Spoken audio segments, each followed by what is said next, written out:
कोल्हापूर उत्तर विधानसभा मतदारसंघात आज अर्ज माघारीच्या दिवशी नाट्यमय घडामोडी पाहायला मिळाल्या।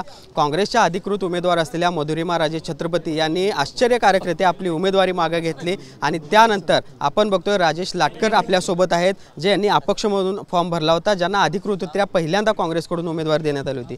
काय सांगाल, खरं तर पहिल्यांदा तुम्हाला ही सगळी उमेदवारी देण्यात आली, त्यानंतर काही घडामोडी घडल्या आणि उमेदवार बदलण्यात आला, मात्र जो उमेदवार बदलण्यात आला त्यानेच आपली उमेदवारी मागे घेतली। हे सगळं आश्चर्यकारकच आहे। उमेदवारी मला रीतसर पक्षीय प्रोसिजरप्रमाणे मागण्यात आली होती आणि देण्यात आली होती।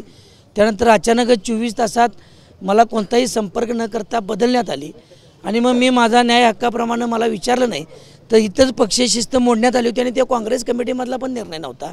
मग माझ्यासारख्या कार्यकर्त्याला आपल्या आत्मसन्मानाला कुठेतरी ठेच लागली म्हणून मी अपक्ष फॉर्म भरला आणि मग अपक्ष फॉर्म भरला। मी माझ्या कामात राहिलो, प्रचारात राहिलो आणि आज अचानकपणे अधिकृत काँग्रेसच्या उमेदवार मधुरिमा राजेंनी अर्ज माघार घेतला आहे। मला मीडियामधूनच कळलं का घेतला। मग आता मला कळलं की महाराजांनी कार्यकर्त्याला न्याय द्यायचं म्हणून जर भूमिका असेल तर नक्कीच मी त्यांचं आभार व्यक्त करतो आणि मी काँग्रेस पक्षाला मानणाराच कार्यकर्ता आहे आणि काँग्रेस पक्षावर राहणाराच कार्यकर्ता आहे। खरं तर या सगळ्या घडामोडीनंतर काँग्रेसचा अधिकृत हात हे चिन्ह आता EVM मशीनवर नसेल। तुम्ही काँग्रेसचा पाठिंबा मिळावा यासाठी काही प्रयत्न करणार आहात का? कारण नाना पटोले यांनी वक्तव्य केले, आम्ही राजेश लाटकर यांना निवडून आणू। नक्कीच त्यांचं ते मोठे नेते आहेत, त्यांनी जर अशी भूमिका घेतली असेल तर मी त्यांचं स्वागत करतो, आभार व्यक्त करतो। पण स्थानिक नेते बंटी साहेबांची भेट घेणार पण आहे आणि त्यांना विनंती देखील करणार आहे, कारण आजच्या पोझिशनमध्ये आम्ही त्यांची अडचण करू इच्छित नव्हतो की त्यांनी त्यांच्या पक्षाच्या धोरणाप्रमाणे मधुरिमा राजेंच्या सोबत राहावं। आम्ही आमची आत्मसन्मानाची लढाई कोल्हापूरकरांच्या समोर जाऊन आपल्या अपक्ष लढाई म्हणून आमची तयारी चालू होती। खरं तर तुमची नाराजी दूर व्हावी यासाठी शाहू छत्रपती असतील, मालोजी राजे असतील, मधुरिमा राजे छत्रपती असतील, घरी येऊन तुमची भेट देखील घेतलेली होती, चर्चा देखील तुमच्याशी केलेली होती, मात्र तुम्ही ठाम कुठेतरी राहिलेलं पाहायला मिळालं। काय सांगा? नाही, मी त्यांच्यासमोर मागणी काय ठेवली, तुम्ही पण आमच्यात, आम्ही पण तुमचे आहोत। आम्ही तुमचे नाही आहोत का? छत्रपती घराण्यांचा आदर करणारे आम्ही कार्यकर्ते आहोत, आमचं घर आहे, आम्ही तुमचा आदर व्यक्त करतो। पण ज्या पत्रावरनं माझी उमेदवारी बदलण्यात आली त्या पत्राची शहानिशा करण्याची माझ्या राजांच्याकडनं माझी अपेक्षा होती की मला न्याय कोण देणार। मी ती शहानिशा तर करायला पाहिजे होती, माझा न्याय हक्क होता, ते काय आहे, खरं आहे, खोटं आहे, पक्षीय समितीसमोर त्याची चर्चा होणे गरजेची होती।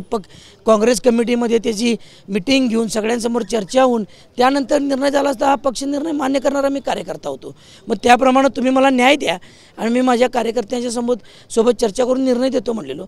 एवढी घटना त्यांच्यासमोर घडली होती। या सगळ्या घडामोडीनंतर खरं तर सतेज पाटील यांचा संताप म्हणजे त्यांना अनावर झाला, राग अनावर झाला, त्यांनी काही वक्तव्य देखील केली। तुम्हाला एक काँग्रेसचा कार्यकर्ता म्हणून काय खंत वाटते? एकतर चिन्ह नाही आणि दुसऱ्या बाजूला सतेज पाटलांना अशा पद्धतीनं उघडपणे संताप व्यक्त करावा लागला। नाही, मला हे आपल्याकडूनच कळलं। एखादा नेता जर आपलं रक्त आटवून एवढा पक्षाचा विस्तार आणि पक्ष जिल्ह्याच्या कानाकोपऱ्यात गल्ली बोळात पोहोचवण्यासाठी आटोकाट प्रयत्न करत असेल तर त्यांच्यासमोर या अशा घटना घडत असतील तर नक्कीच ते चुकीचं आहे आणि त्यांना त्याचं दुःख वाटणार, आम्हाला देखील त्याचं शल्य आहे। पण आम्ही बंटी साहेबांची प्रेमी आहोत आणि बंटी साहेबांच्या बाबतीत आम्ही कुठेही बाजूला जाणार नाही हे गृहीत धरून जर काही षडयंत्र होत असेल, हे षडयंत्र करणाऱ्यांनीच पहिला पक्षशिस्त मोडलेली आहे।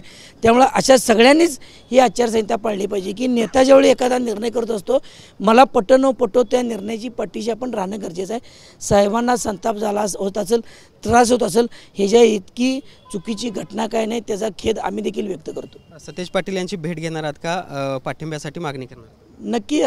आता ही परिस्थिती अशी आहे की मी अपक्ष लढत होतो, मी त्यांची अडचण करत नव्हतो, उगीच पाठिंबा मागा। ते पक्षनिष्ठा पाळणारे कार्यकर्ते आहेत, पक्षासाठी कसली तडजोड करणारे नेते ते नाही आहेत। ते आम्ही किती जरी त्यांचे चांगले कार्यकर्ते मित्र असो तर ते त्यात बदल करणार नाही। त्यामुळे मी ज्या दिवशीपासून अपक्ष उभा राहिलो त्या दिवशीपासून मी साहेबांचा अजिबात संपर्क तोडलेला आहे की आपण त्यांच्याबरोबर, आपल्यामुळं त्यांच्यावर कुठलंही बालंटी होऊ नये। मी कधी आपही त्यांच्याशी, त्यांनी इथं परवा ज्यावेळी आले होते त्यावेळी पण नुसतं आशीर्वाद नमस्कार केलो, तोच शेवटची भेट इथं फॉर्म भरताना। आपल्यामुळे त्यांची अडचण होणे, फक्त माझ्या आत्मसन्मानासाठी मी अपक्ष लढत होतो। आता कोणतं चिन्ह जाऊन मतदारांच्या समोर जाणार आहात आणि कशा पद्धतीने ही लढाई?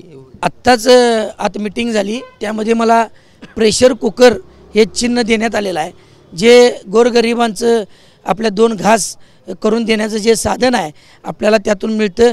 हे प्रेशर कुकर चिन्ह कोल्हापूरकर स्वाभिमानानं अभिमानानं माझ्यासारख्या एक सामान्य कार्यकर्त्याला भरभरून मतदान करतील यात मला कसलीही शंका वाटत नाही.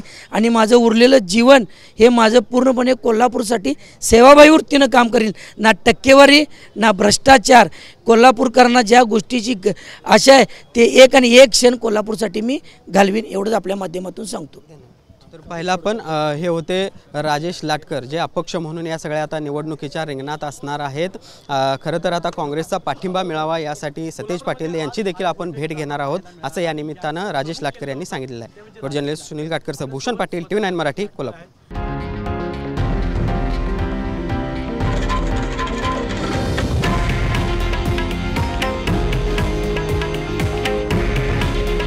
हे आहे देशातील नंबर 1 न्यूज नेटवर्क आणि आपण पाहत आहात TV9 मराठी. काळजी तुमची, हित महाराष्ट्राचं.